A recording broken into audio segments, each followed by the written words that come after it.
everyone. Welcome back to the Esoterics Podcast. I am Fiorelise. And this is Joe. Today, we are really excited to welcome special guest Laura Davila, author of the book Mexican Sorcery, a practical guide to Brujeria del Rancho, a.k.a. Daphne La Hechicera. Welcome. Thank you. Excited you're here. Thanks for inviting me, guys. Thanks for inviting me. I was like super excited to talk to you guys. I still remember like what was 2 years ago when I get to start following this podcast because you guys shared something that I wrote about the Day of the Dead. So Yes. it was so cool because a lot of people, start like messaging me and oh my god, this podcast and so Oh, oh my nice. god, time flies. Like, I mean, 2 years is wow.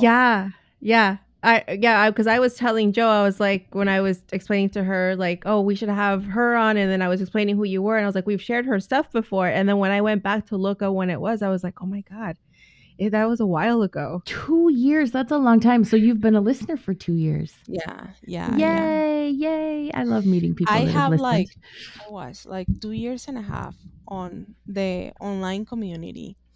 I don't have a lot of time, like a lot of practitioners. And I mean, it's like different reasons why. First, like my English is not like a native speaker English level, so sometimes I struggle with certain words or meanings, or Mm-hmm. my accent is which is very thick.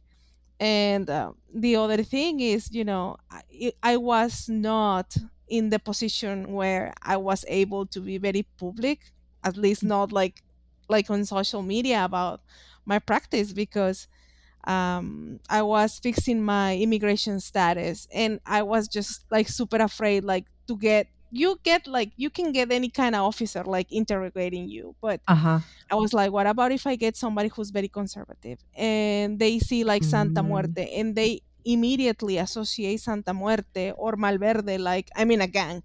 They have done it before. Right. So for me was Ah. like, there is no way that I will jeopardize my kids' citizenship because the other two didn't have either like even legal permanent residence like me. So it was like a no. Yeah. So now it's like, thanks God we finally have all of us, my two older sons and myself. That part resolved so far, so now I can be more open, about Uh, my beliefs and what I do and what you know. yeah. No, that's great. Yeah. How long was that process? How Well, I was like 7 years like with no documents like at all. Wow. My I brought my two kids very young. One was 9 years old, and Mm-hmm. the other one was 5 years old. They only speak Spanish, so they had to Uh-huh. be in special classes, Yes. and it was very hard because in that time I didn't speak any English. So Uh-huh. I think that's how I learned it, like helping them with the homeworks and stuff. Uh-huh. Yeah. Then I married my husband, and Uh, that's how I got to fix my status. That's something that I ever, because it's a lot of people like very like ignorant, and Yep. they're like, "Oh my judgmental. god, but you did it," and so everybody can do that. And I'm like, no, it's No. actually not a path to citizenship unless you marry somebody who's going to Yeah. sponsor you and pretty much like is your husband. That's Right. it. Because even if it's your parents, that the ones that are citizens, if you immigrate after you're 21, you cannot get your citizenship that way. So Yeah. it was like, oh my god, a really really hard process, because even though like I had my husband, like they like interview you, they Mm-hmm. like separate you from the children, and hey, what happened and how did you cross, and Yeah. my nerves was like, how do you like asking somebody who just crossed when he was 5 years old, like Oh. Yeah. how do you think he's going to respond the same thing that me, Yeah. when I was Yeah. 25. Yeah. So it was like very hard because they don't tell you like right away like you're approved or you're not approved. Mm-hmm. Some of them are like, oh, let's see, and you don't get a response in 1 month, 2 months, and you're like, oh my god, like Yeah. Yeah. now I'm like not only like hiding, like I just like get out of the shadows, and I don't know what is going to happen to me now. Uh, So it's just quite experience, quite a process, quite a journey. yeah. I love that. You know what strikes me is that where you are right now and how you're just starting to step out into the spotlight, it strikes me that it meshes with the astrology like Yeah, that's going probably. on right now. Yeah, so it's cool. uh, Yeah. yeah, That's probably. It's funny because you know I'm 69% Mercurio. Like I'm Virgo Sun, Leo Moon, Virgo Rising, Virgo Mercury, Virgo Venus, and only Sagittarius Mars. So, but if you go to the other houses, you will see a lot of Gemini and Virgo, like everywhere. okay. So it must have been something, because right now I don't know if you already read the book of Mexican Sorcery, that the place that I was born and raised, there is a lot of people with Jewish heritage, you know. Uh-huh. So right now there is, I have a lot of family records, and everybody is like, right now, like they're trying in Portugal to make some kind of reparations to people who have this heritage and they're living in Mexico and other places in Latin America. And it's kind of like, if you have the way to prove, you have ties, like your family had ties with what happened, like you can get your Portugal citizenship and passport. So Oh. it won't be Mhm. like, oh my god, 3 passports. So but it's just that is I think it has to do a lot with planetary movements and Yeah, yeah, it's very in the sky, interesting. because from like I was pretty much 7 years undocumented to have that be that lucky enough to have three citizenships, which is not illegal in the United States. You can have dual Yeah. or triple. Mhm. Yeah, it took my parents about I I want to say 12, 13 years to get their citizenship. Their to go through the complete process because they didn't have anybody sponsoring them. They got here, my dad got here in the late 70s, early 80s, and then my mom got here in like 81, 82, I think. And yeah, it was a long time. Like I remember helping them study for their naturalization test. It's a long time. It's a long path. So people who say like, "Oh, you can do it." Not only is it Yeah, long, it's also expensive. Like you have to be able to afford it. yeah, it's Yeah, there's a lot. truly There's a like lot to it. a very hard process, like emotionally, like mentally, like. So I have to ask you then, because I mean the book I know kind of supports this. Did you use a lot of brujeria and practices to kind of help push the process Yeah, along? yeah, absolutely. Absolutely did. Absolutely. And and that's the other thing. There is people who laugh because I'm like, dude, I seriously do brujeria for everything. Yeah, yeah, You know? And I would too. for me, more than spells and hechizos, for me, like, it's a lifestyle. yeah. You know, Right. and people ask, and at times, and it works all the times. And no, I have no shame or no like embarrassment to say no, sometimes doesn't work. But Mhm, when it doesn't work is because I'm so protected, or I trust so much on like my saints and my folk saints, that it wasn't the time mhm. or it wasn't the best thing for me. Yeah. So no, it doesn't work all the times, but when it doesn't work, it usually understand years after, Yes. probably, like why that Mhm. didn't Mhm. work in that time, in that moment, or didn't work at all. Yeah. Yep. So Beautiful. yeah, I I do brujeria for pretty much everything. Yeah. Like, Yeah. even when every time, like, I had to go to like a immigration interview or anything, Mhm. I was always with my things handy, like everywhere, to keep me protected. Yeah. Yeah. I know you have one in there about to get a job or to get like your ideal job. Yeah, yeah, that too. That's with Santa Clara. Okay. So yeah, that's a big one that that have worked several times. Thanks God. So tell us about your book. Tell us what what it is, what its concept is, and then why you decided to write this. Well, first of all, for me the principal reason to write this book, it was pretty much preservation.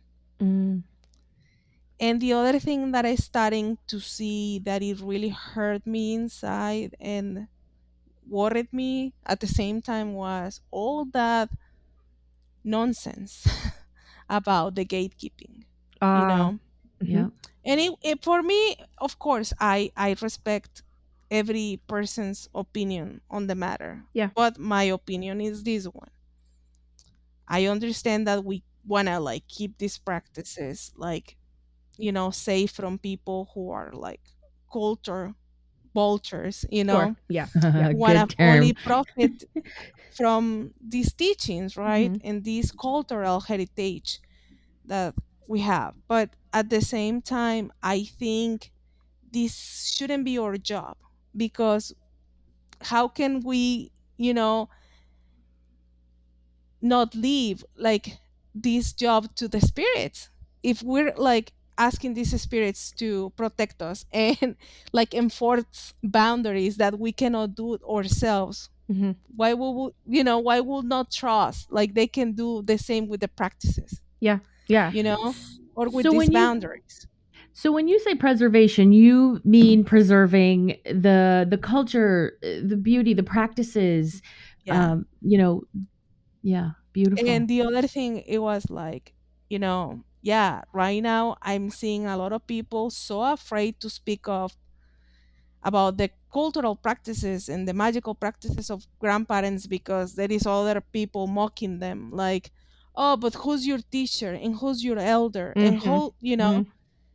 not everybody learn brujeria or hechicería or curanderismo in that Yeah. way, It's a you know privilege. It's a uh, privilege to have yeah, access to an exactly, elder. Yeah. exactly. Mm. So what about if tomorrow is my kids the one that they're being gatekeeped from the community, Yeah. from these practices? Yeah. Mhm. Because I don't know, like because my kids have like red hair, or because they're English, since the younger ones were born here, you will not imagine like they're first generation, Sure. Hmm.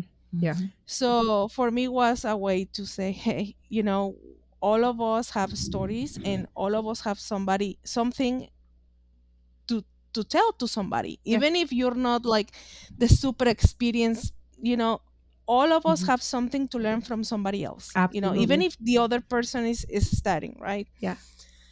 So it was a way to make this more digestible, to make this more reachable to other folks who were like so scared, because I have heard things like, but I'm half Mexican, it doesn't matter, No. like, Hmm. or I'm a quarter, like, No. Yeah. I even put the example of Chavela Vargas, like Mexicanicity is more about identity, Yes. Uh-huh. more than blood quantum, Yeah. more than anything else. Yeah. It's a social construct. So the other thing that amazed me, like people who have grown in Mexico, or like first generation Mexicans, even other places in Latin America, how our moms, how our abuelitas were like, they were very inviting, they were very welcoming, they were Yeah. very like, mi casa es su casa, can I Mhm. fix you a plate? Yeah. Why we're losing that? Yeah. Because in the moment we're like not following the same steps, we're Americanizing it at the same time. Yeah. Yeah. So for me, it was like, no, that's not how our elders were. That's not how our abuelitas were. Yeah. That's not how they are. Yeah. Yeah. They were very sharing and very welcoming. So I tried to preserve in other ways that I think other authors were not trying to preserve. Yes. Mhm. Yeah.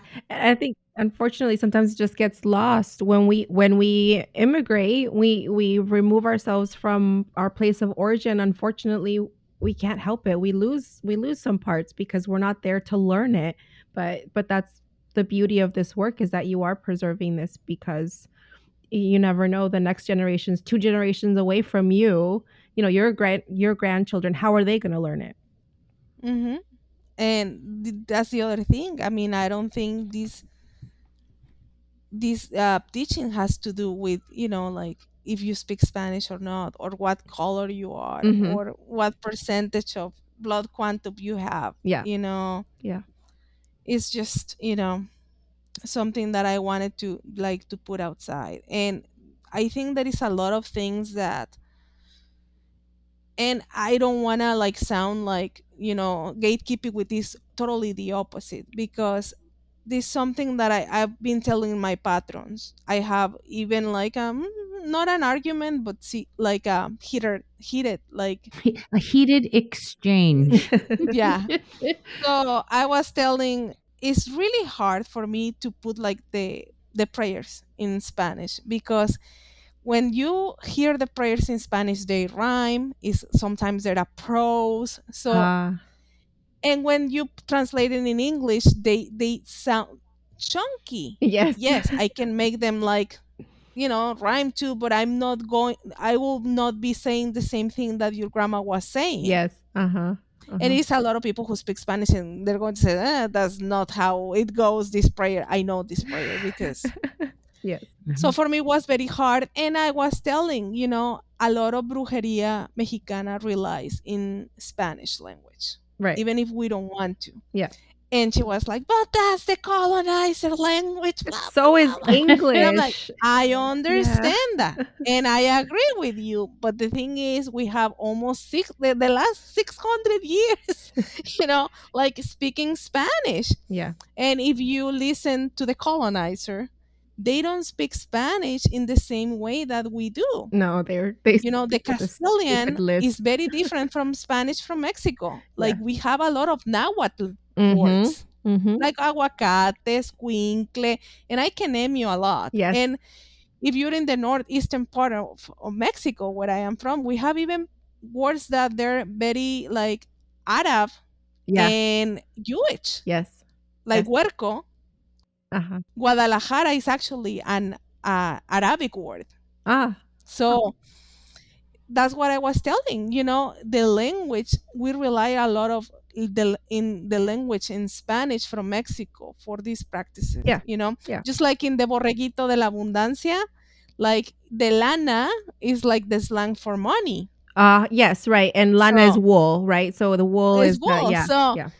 and it's things like that. I read other books, like, of brujeria in English, where they tell you, like, amarre means a love spell, or any item that is like a love drawing, like, Mhm. Mhm. and like a benami is an amarre. And I was like, Mm. things like that were like, do you at least like, understand what it means? Like, the word, like, amarre, is just like amarre, like It's a tie. amarrar something. Yeah, it literally means to tie something. Yeah. Exactly. So why amarre is the word that it is? Because, the spell work is a sympathetic magic of the most, like, important marriage ceremonies in Mexico, Yes. which is the amarre of the tilma and the huipil from the mexicas, where they tie their clothing. Mhm. Mhm. And then, since the Catholics were not able to eradicate Yeah. these formal marriages, that's why Mexican people have the lasso. Yeah, and that's what we had. We had in our wedding, we had the lassos. That's why, like, specifically amarres have specific rituals and specific materials, like Yeah. Yeah. like a cords, knots, laces, Mhm. something that we can tie, Yes. Yes. and things like that, that I wanted to put, like, out, like, very, specifically, because, just like you said, we lose a lot of things with language, with Yes. With time, with um distance. Yeah. Yeah. exactly. Yeah. So it was for me to, like, okay, let me put it here. And I think it's happening because, just like I said, we're losing a lot of cultural heritage because there is a lot of mocking, there is a lot of bullying, Yeah. there is a lot of like, why do you have a microphone? Who are Mhm. you? Mhm. Like, Mhm. Yeah. you Yeah. know. Yeah. I have seen folks asking other folks about their ancestry tests, like literally, Like, and I'm like, I don't have to prove to you, and that's the thing. Okay, so I learned this from my friend Grace. She said because her mother is Mexican and her dad he's white, he's Irish and all this other stuff. She's like, mm-hmm, I don't call myself half. I am part. Because you don't know. DNA doesn't get split 50-50. Like you go and you take a DNA test and I understand it gives you percentages and stuff, but at the end of the day, like you are both parts.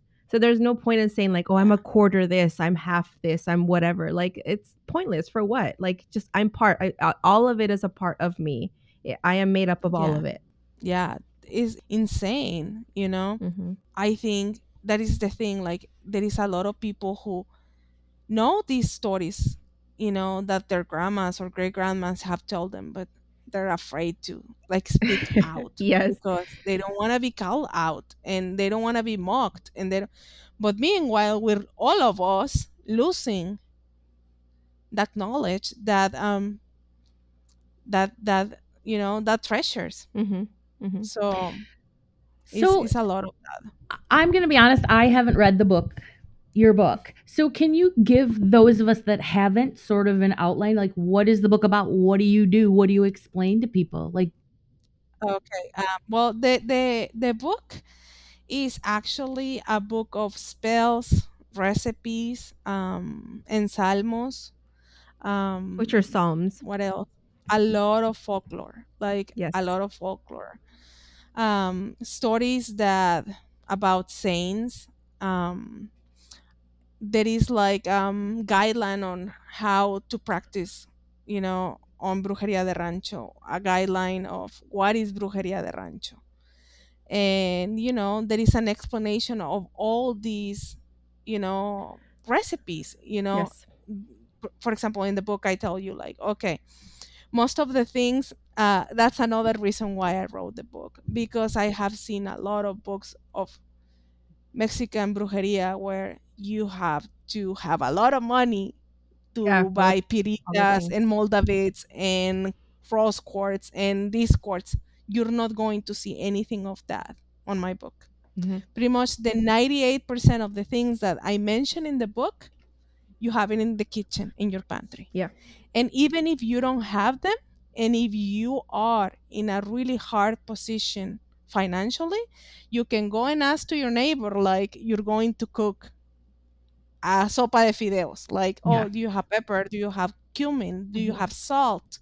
Yeah. mhm. Or even like go to, 7-Eleven and grab like, something.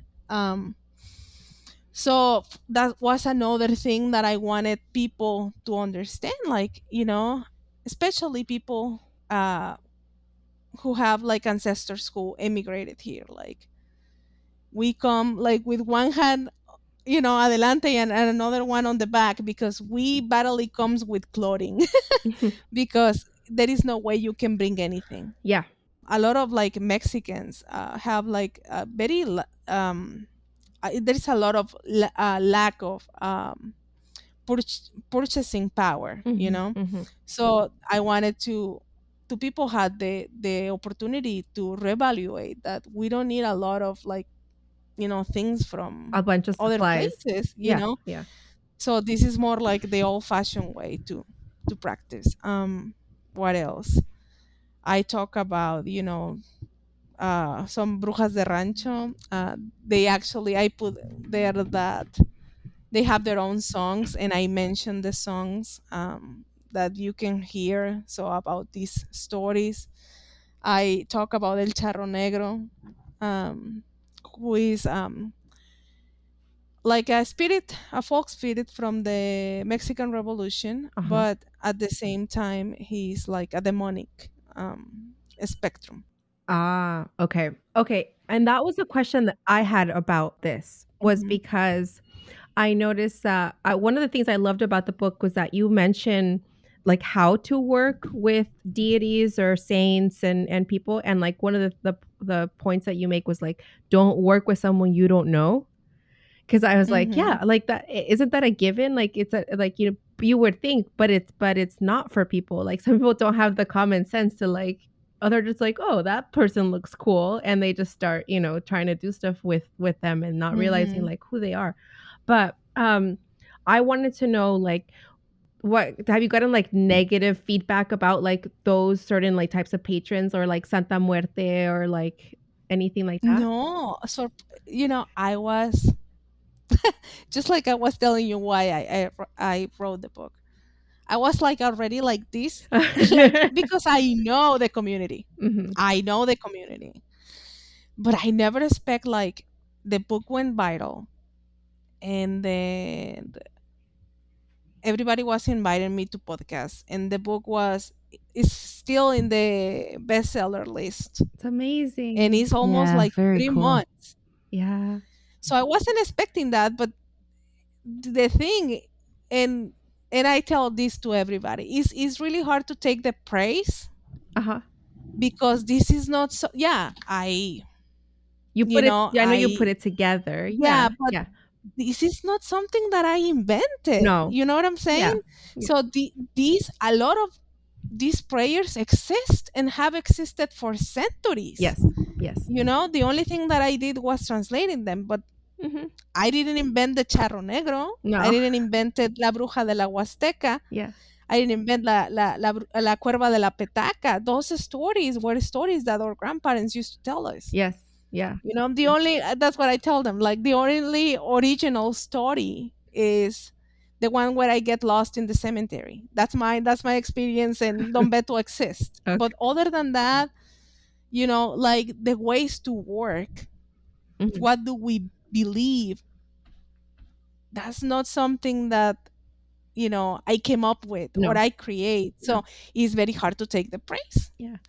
Mhm. But it has their advantages too, because even if somebody was like, oh, that's bullshit, well, no, it's not mine, It's or yeah. I didn't, you know Right, is right. what your grandparents were doing and mine, and Yeah. Yes. Yeah. so, but I was ready for that, but I wasn't ready for all the we love it, Yeah. and I remember these and I remember that, oh, and Yes. you know Yes. Yeah. So you were probably channeling. Do you know your numerology? yeah. I love, What's your life path? I think it's six. A It's 6? six. Okay, so you're probably, I can't figure it out over on the air, but do Six. you know if you're a Oh, master number? Are you a 33-6? well, déjame decirte esto. So I talk about, I mean, this is the tetragrammaton of my great grandma.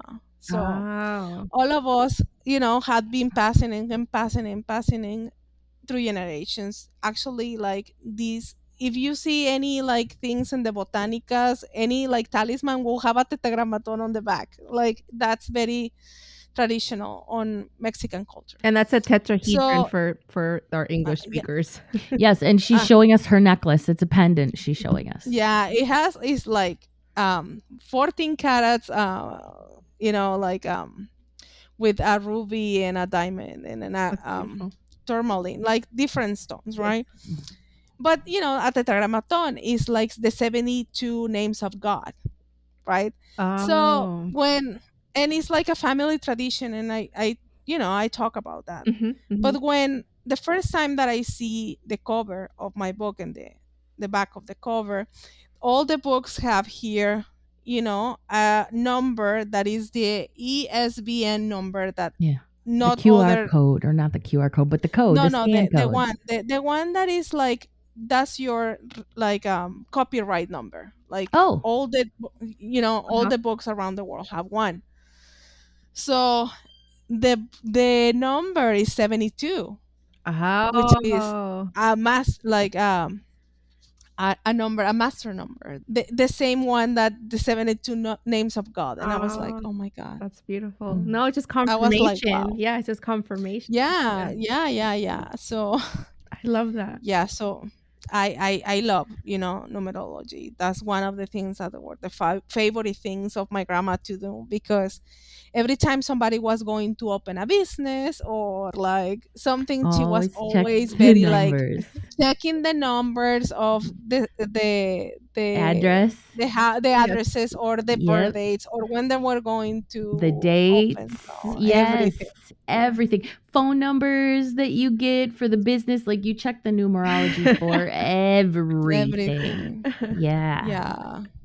Yeah, I think my like I have a lot of six, like and nine. So Yeah. Well, Okay. the humanitarian energy, right? That energy is to reach as many people as possible to make global changes. So this book mhm. is, really tied into that energy. Yeah. But the reason I asked about the master number, because master numbers tend to have an element of fame. It doesn't need to be, national or international fame, but there is some element of fame where you're getting your word out to as many people as possible. So when you tie it into that nine, yeah, it was sort of like destined to be successful. Yeah. Yeah, just when I saw like the 72 in the registry of the that, I was like, no, it's going to be fine.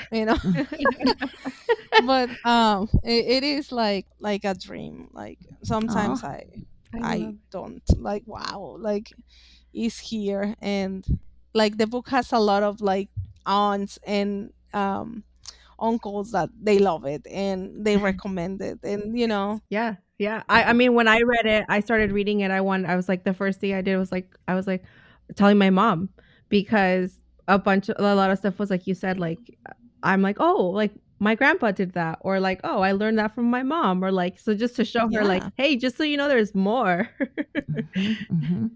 So what do you yeah. see yourself doing to expand it? Like you're not going to just stop with this one book. Like what what No, what does the actually, dream say? I want to. no, I'm actually like under another contract of for a next book. So Nice. it was like it was weird because it usually is very rare, like a publisher wanted want you to write a next book that fast, Mm, like because they give you an advance, right? yeah, And you pretty much are playing with the money of the house, because Mhm. if the book sells, it's good. If doesn't sell, Mhm. yeah, they're the ones that they're like putting the money, right? yeah. So pretty much until you don't pay back your royalties that they give you in advance, Mhm. it's like you're not going to owe us more. Yes. Mhm. So it was like this went out, and at the week they were asking me if I had something else, and I was like, yeah, I have like something else, but it's not quite right. No, just give us like a project, like don't even give us like the beginning. Like when I did with this one, I gave them pretty much like the 30% of the book. Okay. This time I was just like, nah, about this, oh perfect, and it was like that easy. Like And Yeah. nice. there is a lot of people who struggle a lot to publish. That wasn't my case. It really Mhm. really like felt on my lap, like you Mm, do, Mhm. okay. Mhm. It was Mhm. more like, I don't know if I every time I go to a podcast, every time I tell the same story. So when American Brujeria went out, uh-huh. um J. Allen Cross and I started like, like DMs and like inbox, like because I used to write, like, and he was like, that would be amazing if you could write a book, and I was like, yeah, and oh, write a book, I will help you, and I was like, you know, and then one day he was like, are you do you already have the manuscript? And I was like, are you were talking serious? And he was like, yeah, I was talking serious. Wait, this is a thing? Uh-huh. And so he was like, if you don't understand something of the process or anything, just let me know and I'm going to help you. And I was like, he's until one day I didn't have anything else to do, and I started writing and writing and writing. And I was like, now is there, oh, let me talk with Yurika, blah blah blah blah blah. Next week Yurika like called me. Everybody says like it took like months. Mhm. And she was like, oh, I love it, I just need to put it like in a review with the all the people who had to vote, like if we publish it or not. And I don't know if you have like heard about Judica. She has a lot of books. She writes encyclopedias of witchcraft. Okay. So, and she told me, oh my God, she did the foreword for Matt Outing, and she does her encyclopedias and her books, and plus she edits our books. She edited my book and Okay. Allen Krauss book. So she was like, I have read a lot of books of brujeria Yes. mexicana, but nobody had been here and tell me the things that you had come and tell me, like in the way that, like, I didn't even know. Yeah, Like, because I had to check, yes. if the stories that you were telling, like, they were real. Like, these people went to Mexico, Yeah.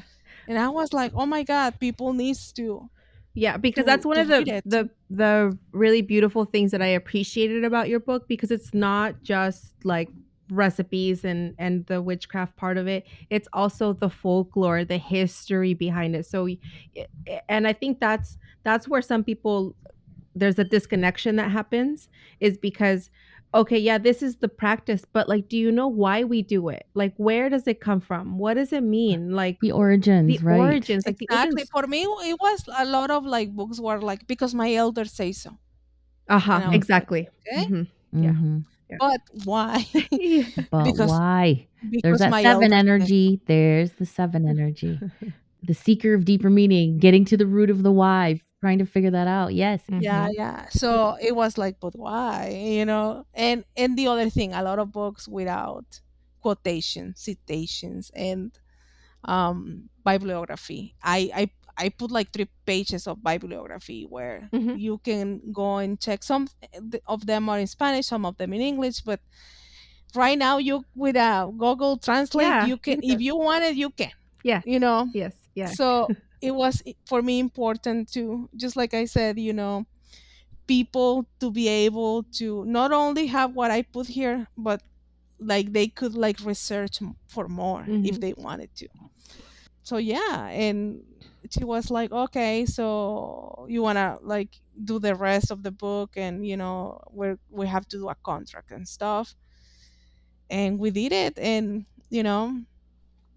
Yes. I was all nervous all the process because the community is very like like strict, like, Mhm.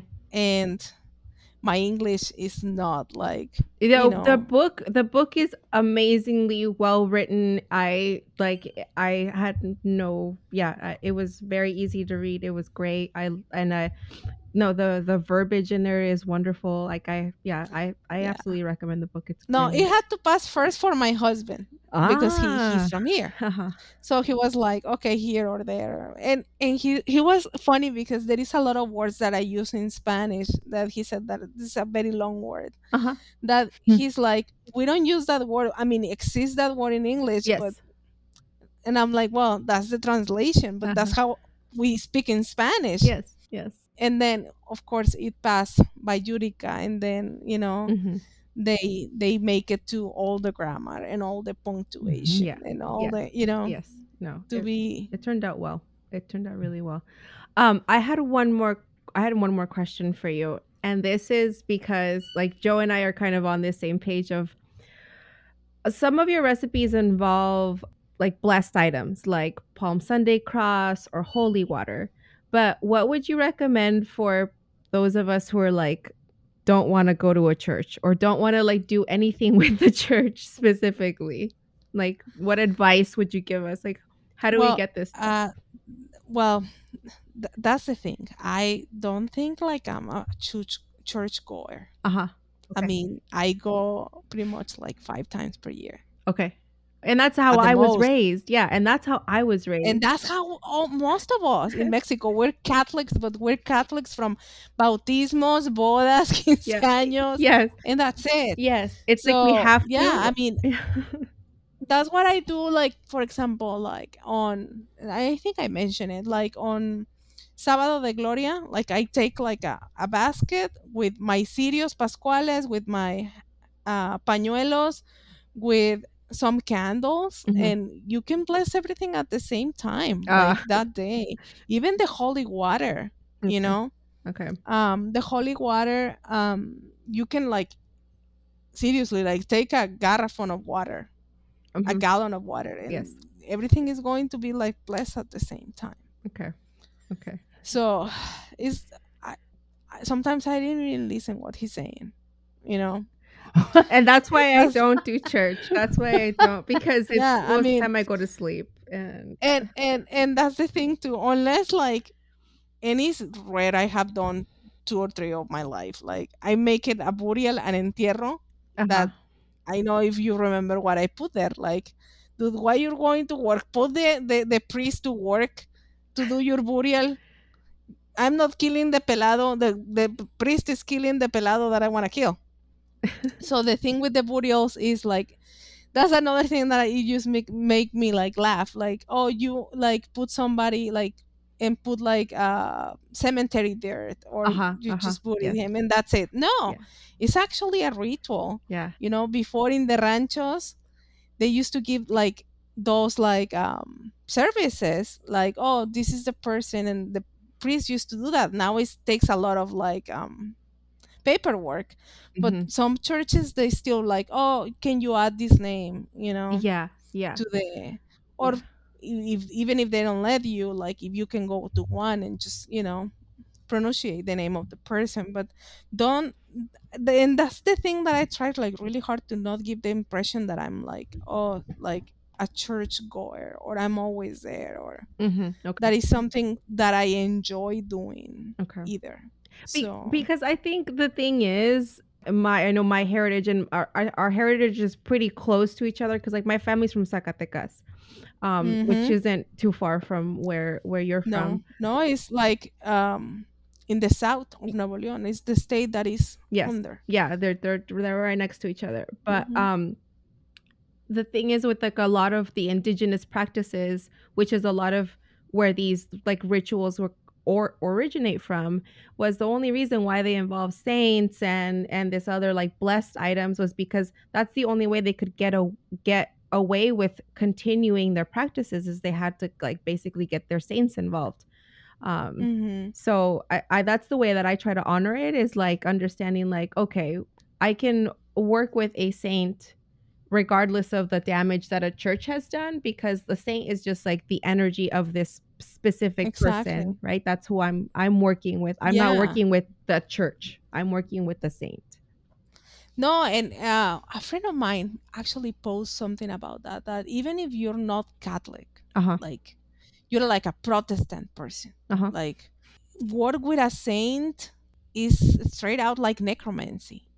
Oh, Like uh-huh. Yeah. Yeah. if you want to see it that way, because instead of like we're connecting because or love to Jesus Christ, or the the Virgin Mary, because a lot of saints were very devotees of Mary. Uh-huh. We're connecting because I'm offering you a bottle of rum and I want you to do a job for me, Yeah. you know? Yeah. Yeah. So, yeah, I mean, even if you don't consider yourself Catholic, or even if you're not in a really good standing with the church, you can do these, you Okay. know? Okay. Yeah, I like to see like Jesus and I don't necessarily work with like the Virgin Mary, but like Mary Magdalene, I just consider them like ascended masters, right? And look at Yeah, them like that, of the energy that they carry, and look at them as these helpful beings that are here to help me help other people, and that's it. And regardless That's of, yeah. exactly how I look at saints. Exactly. As ascended masters. yes. The thing is like religion is because a lot of corruption, because there is a Uh-huh. lot of human leading Yep. those places, Yeah. but not only in the Catholic. I mean, there is a lot Anything. of people like who does the osha, and it says like, mi padrino or my babalao did this to me or that. Yeah. Yeah, it's because it's a religion, and you're going to find are really bad people there and are Yeah. really good people too, Yes. Yes. it's just It's or human like even nature. in like like people who are like doing the weekend. Some Yes. priestess are really good, some of them are Mhm. narcissists as Yeah, even like gurus, right? Like, and going into that, like we talked about all this stuff with like the hot yoga guy or whatever, and all the sexual Uh-huh. predators, and so yeah, there it's all over. It's in everything. When you involve like humans on Yeah. something that is divine, there is a lot of like cover narcissists Hmm. and the predators on that. So it's Yeah. just, be like really conscious, be really careful about it, and Yes. Mhm. that has nothing to do with God or the Yeah. saints Yeah. or Yeah. It's I- all over the socials, and they're given a platform, and they have people that follow them. And Mhm. then, like you said, that's covert narcissism. And then they use spiritual practices that they sort of twist and tweak Yes. and, yeah, manipulate. And then all of a sudden, these are their teachings, and they're just a bastardized version yeah, of and Yeah. it happens the in every original. religion. Yeah. Every Yeah, religion, every genre, Yeah. yeah, No, yeah, yeah. no, and that's why Yeah. I think you have to It's work good to look to out. preserve your power. Don't give your power away. Don't put all your faith in Mhm. one person. This one person can't do it all mm, for you. They can be a yeah, short-term guide. They can be there to help you through a tough time, but then at some point you'll have to find your own way and your own practices and yeah, own your power and yeah, continue on. absolutely, Yep. and not Yep. give it Yep. away. Yeah. Yep. And that's the other thing that I wanted, to put out there too, because I have read like, oh, you can only like be a bruja if you're like in apprenticeship with somebody see who made see in you that you have the gift. Right. No. No. Mm-mm. And Mm-mm. I'm That's the like, gatekeeping. We're back at the Yeah. yeah, gatekeeping again, Yeah. right? and I'm like, dude, you don't know about Karen Lara. Like Karen Lara is the best-selling author of magia, brujeria, and hechicería in Mexico in Mhm. the 80s. Mhm. Just starting writing things that other people gave to her, Yeah. like as, and she just got unemployed. She was like, I don't have a job. What do I do? Ah. So she started writing, Uh-huh. and that's how people managed to survive the recession in Mexico of the 80s and 90s. And a lot of people were more like about magic and brujeria than their own church Yes. because it was very away from social reality. Yeah. I wanted to give and make people to understand that they have their own power and their own Yes. sovereignty. This is not a practice that requires an initiation, Uh-huh. Yeah. Mm-mm. Yep. because Mm-mm. don't make a mistake. I respect the practices that you need to get initiated, Yeah, sure. but brujeria is Yeah, not it's not one of in, them. in Yeah. Mexico is Yeah. not. Yeah. So yeah, Yeah, is that that's how I was raised. That's how I grew up. My parents, they didn't call it brujeria. They- but mm-hmm. they were doing brujeria for everything. I mean, whenever my dad needed to he wanted a raise when he was going to go interview for a job, there was some, they would light a candle for a Yeah, saint. He would do an ofrenda. There was some kind of offering. There was some always an exchange, but all the time for anything. If they were going to the doctor, if they had something wrong with them. I mean, they were going to the doctor, but then they were also doing their ofrendas on the side, like also like, help both, because there's nothing wrong with both. You can get a traditional treatment if there's something wrong with you, but at the same time, like invoke some energy of the saints to come give you a little Mhm. heads up, yeah, a yeah. hand up. And so, how tied is that to your mom's extreme superstition? I don't know where the superstition. I think the superstition is just like a colonizer thing. I think, I mean, part of it I think comes from a little bit of brujeria, but another part of it I think is like the colonizer energy of like being afraid of certain things. Yeah. Yeah, Yeah. Picking up on it. And yeah. yeah. I don't know, Yeah. but some things. But like, Yeah. there's one thing that you mentioned in the book, Laura, about don't walk around your house barefoot. Like no caminas descalzos en la casa Porque because todo entra because por you'll get los sick. pies. Because everything comes in through your feet. But and even like if we want to talk science wise, you have the most amount of pores on the bottoms of your feet.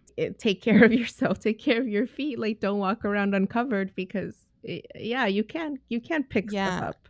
and more like we as women, there is like a meridian that goes from Mm-hmm. your feet Mm-hmm. Yes. to your All the way to the Your uterus, womb. crown. and Uh-huh. when Oh, you your cough uterus. that coldness, Mm-hmm. oh my god, your cramps are going to be awful. Yes. Yes. So there is a lot of that. Yes. Yeah, I know my mom. I mean, I don't wear shoes in the house, but I always have socks on. And like always. Yeah, I yeah, can't be because actually barefoot. But Oh, see, I have to be barefoot. Like, yeah, that's interesting. yeah. No, there's a lot of belief around that, around keeping your feet warm and how it keeps the rest of your body warm. And also your yeah. head too, your crown.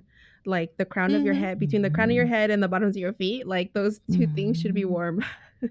It Yeah, affects the yeah, rest of your body. yeah, yeah. Okay. All right. Yeah, Hats and but slippers. there is, and the other thing that it makes me laugh, like, oh, but why we have to be like make brujeria demonic? And I'm like, No. what? So what if it's demonic? Like, who cares? Like, I don't care what they think.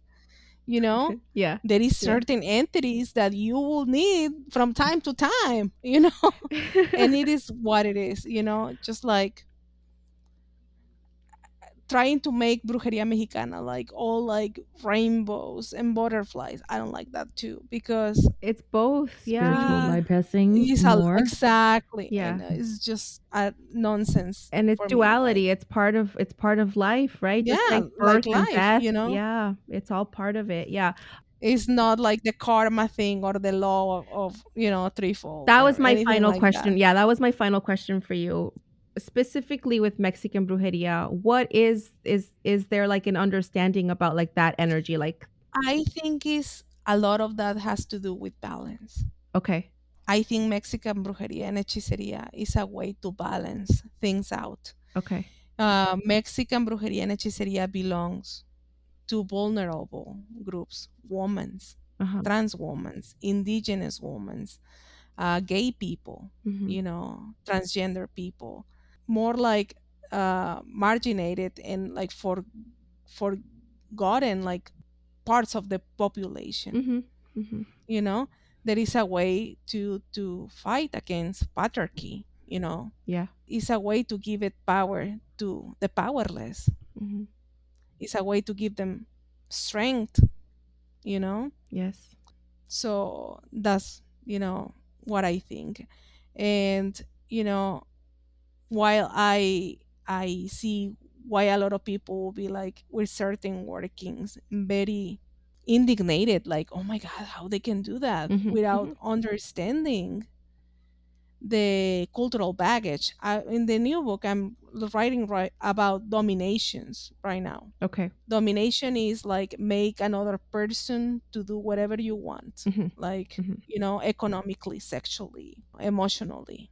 So anybody like from other cultures could be like, even from our own cultures that didn't know what our grandmas put up with. Yes. So I put like, right now probably 2023 domination is gender neutral, but it Mhm. wasn't like that. Yeah. Even after colonization, it was a lot of, every time you get married, it was like an epistle that it was recited Mhm. to every Mexican couple who get married. Mhm. And the epistle used to say like, you cannot importunate your husband, you cannot make him mad. Yeah, and Mhm. I still was recited that Oh. epistle Oh of my Melchor god. Ocampo in 2001. Wow. They Yeah. stopped reading that on 2006 in Mexico. Wow. Yeah. I Mhm. mean, even So when we had our vows, they have the option too of asking the thing about like you must obey your husband. I was like, no, that wasn't an option before 2006, so they were reading this epistle from 1856 to 2006. mm, Even I was one when my first marriage, that's what they said, and you were pretty much like committing to these things and signing for that, and yeah, you could even like being held accountable yeah, if you like abandonate your household, like abandono de hogar, hmm, because yeah, yeah, that's what you signed it for. right, yeah, And people reading this stuff, It's like, yeah, but you don't know this. They have to understand that, you know, like exactly what you said about fighting against the patriarchy, because I know, like, I mean, I'll tell you, like my grandmother, my grandparents on my mother's side, my grandfather was an adulterer. He slept around. I am sure that there are illegitimate kids spread around, and this is a common thing that Yeah, men did because it people was, doesn't understand that. yeah, My grandpa was the same way. yeah, He actually married my grandma when she was 14, uh, and he was already 19. uh, yeah. So Hmm. you see things like that and you think like they're so far away, but No, they're they're not. not. Yeah, and it's fighting against the patriarchy because in something like that, right? You're dealing with this man who's older than you, who has socially has power over you, all of this. And so what do you do? Do you just sit there powerless? No, you do an No, that's amarre. what You we do, had yeah, you do some exactly. witchcraft on this guy to get him to behave. I have a spell there. I don't know if you remember that is to fight against financial violence. Ah, And it talks about, like all these ways that men have, mhm. from a lot of years to have a power over the woman, and Yes. one of them is the financial way. Yes. And I mentioned one song that is like is so ingrained in the culture that is normalized Yeah. because Yeah. there is songs about that and nobody like think they're outrageous. Yeah. So, and I remember somebody told me when I was putting that spell, like, but that doesn't happen in the United States. And I'm like, Hmm. well, it will maybe it doesn't happen in the same Yeah. way, but I know cases Yeah. here Yeah. where You It know. happens the everywhere. guy Yeah. the guy told the woman, "Oh, if you divorce me, I'm going to quit my job, Yeah. or I'm going to grab another job under the table, and I'm just going Uh-huh. to give you minimal child support." Exactly. That's Hmm. another way to control a woman Mhm. because what Hmm. I'm going to do to support myself and plus three kids Yep. because he's telling me like he's going to quit. He's going to start working under the table. Yep. Yep. Yeah. So it happens. It does. So And what I would say to anyone who has a problem with certain recipes, the you know workings. the workings in the book, and they were like, oh, like that doesn't seem. If you don't fucking like it, then you don't do it. Then that's it, right? Like it's just like Yeah. an abortion. Like if you don't like abortions, Yeah. then don't have one, Don't and have that's it. it. Exactly. And thankfully, like people from our own culture, all of them have been like, you know what? I remember. Or Yes. my grandma Yep. or my tia. And you know what? Yeah. People from other cultures is harder to understand Yep. what is behind that. I did like I think I tried to do like a really good job on that, but it's still people who, like they think or probably their lives, because of their situation politically and is like rainbows and butterflies, but Yeah. it's not the case for a lot of us. No, it's not. For me, like brujeria is about balance. It's not about because I want to fuck everybody and I want just to be mean and Mm-mm. Mhm. Mhm. and I No. like No. tough. No, it's No. just to have a little bit of advantage on something, Yeah. to advance myself and my kids and Yeah. my people in some It's way. a balance of power. Yeah. It's a balance of power, like you said. I thought that So, was is great. that the biggest thing that you want to take away from this and sharing this with the world? Yeah, Yeah. I'm just just like I said, I'm really happy and really thankful because I have had a lot of support and a lot of like love and everything is just insane. Yeah. And the way that it fell together is super synchronistic. And that tells you that you're on the right path. You're doing exactly what you're supposed to do, right? There was no resistance. It was all just Yeah. synchronicity flow. And that is the beautiful thing that happens when you align with your soul blueprint. That's what everybody should experience. I But, love it. it's Yeah. not everybody gets to. It's hard, but Yeah. Yeah, that's you're and doing I it fought it. beautifully. I fought it. Yeah, I fought fought it. I against even it. put it in. I put it at the beginning. Like I didn't want to because is that you don't never want to be the bad one or the mean one in the story of somebody else. And you Sure. get that too much that you become, your own victim. Yeah. So yeah, I fought it, and I when I feel like I stop fighting it is when No. like everything has been happening so fast. And But wait, how so, are you the Because villain of the in name this bruja, story? because of the word bruja, just like witch. yeah, like over there, and more like for men, like the patriarchy is like, Mm-hmm. Yep. you Yeah, know, because even a when, bruja is an empowered woman. She's a threat. That's yeah, why. yeah, exactly. And there is a lot of like women in Mexico that they don't have for a psychiatrist or as like a therapist, a counselor. They No. go and they talk with a curandera Yes. to have these pláticas or in a bruja. Yes.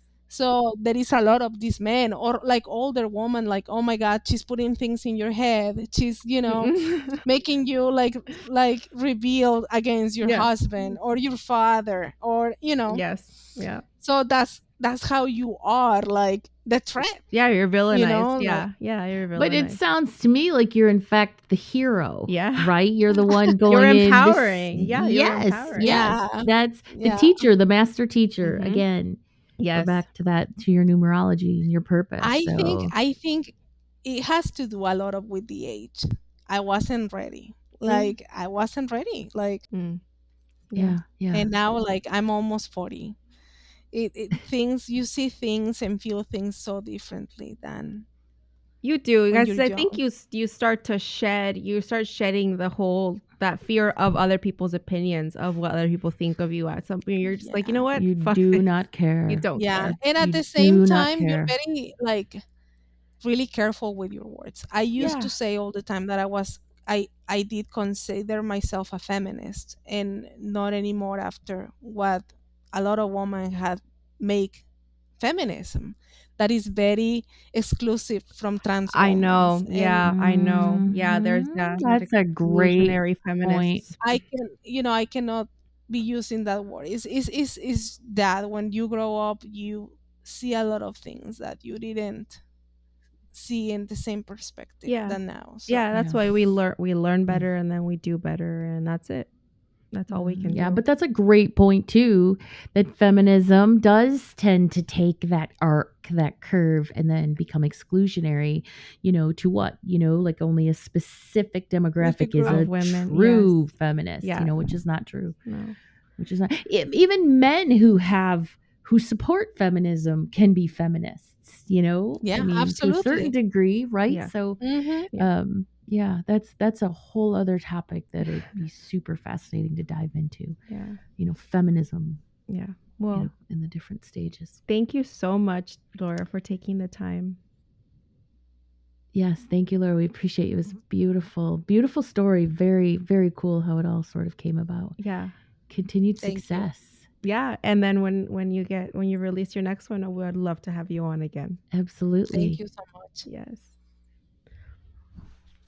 Well, friends, that means it's time to say goodbye. If you enjoyed today's episode, please share it with a friend. You can find us on all of the socials under Esoterics Podcast. And if you haven't already done so, please subscribe and leave us a review. It helps us continue to grow and bring you these weekly sessions and information and all that good stuff. Thank you for hanging out with us today. Stay mystical, magical, and don't let anyone tell you what to do. Bye. Bye.